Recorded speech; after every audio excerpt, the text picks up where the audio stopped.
What if तुम्हारी x तुमसे वैसे प्यार करती जैसे तुम हमेशा से चाहते थे? या फिर व्हाट इफ तुम सिंगल ही ना होते?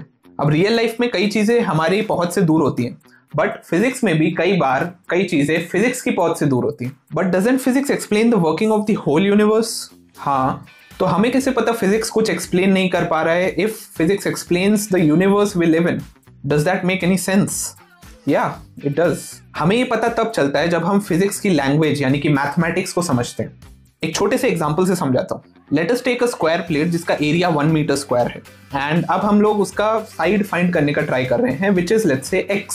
सो x square equals to 1, which gives us x का वैल्यू एज प्लस माइनस 1। हमारी साइड का वैल्यू या तो प्लस 1 होगा या तो माइनस 1 होगा। मैथमेटिकली दोनों वैलिड सोल्यूशन है, बट रियल लाइफ में इस यूनिवर्स में -1 साइड का कोई भी मीनिंग नहीं है। सिमिलरली अगर हम लोग कुछ ऊंचाई से ड्रॉप करें, लेट्स से एक पत्थर, हाइपोथेटिकल सिनेरियो है, सच में मत करने लग जाना, एंड अब हमें इसका वेलोसिटी फाइंड करना है। So velocity is equals to tan hyperbolic t by t।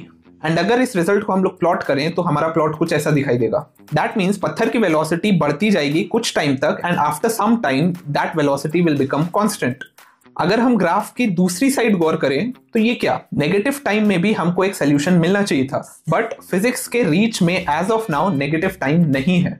So once again maths ने सोल्यूशन दिया, बट फिजिक्स ने कहा no, not possible.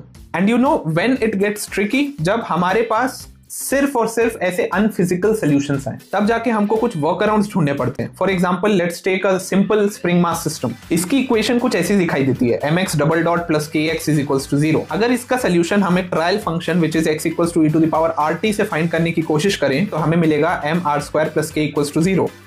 Taking m and k as 1, typical physics assumption, तो हमें मिलेगा r square equals to -1, that means r is equals to under root -1। अभी तक तो हमें ऐसी इक्वेशंस मिल रही थी जिसका एक फिजिकल और एक अनफिजिकल सोल्यूशन था, but in this case it's only the unphysical one. So that's when we invented iota, the complex numbers, जो टू बी ऑनेस्ट अगर नहीं होता तो कई सारे major fields like quantum physics में हमने जो डेवलपमेंट अभी तक की है शायद वो ना हो पाती।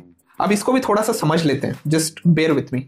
ये है हमारी नॉन रिलेटिविस्टिक श्रोडिंगर इक्वेशन। अब अगर हम लोग इससे ये आयोटा हटा दें तो इसका जो सोल्यूशन होगा किसी भी सिस्टम के लिए वो ब्लो अप हो जाएगा, which as you guessed is not good. और ये कोई आइसोलेटेड एग्जांपल नहीं है, ऐसे बहुत सारे अनफिजिकल सोल्यूशंस फिजिक्स में आते ही रहते हैं।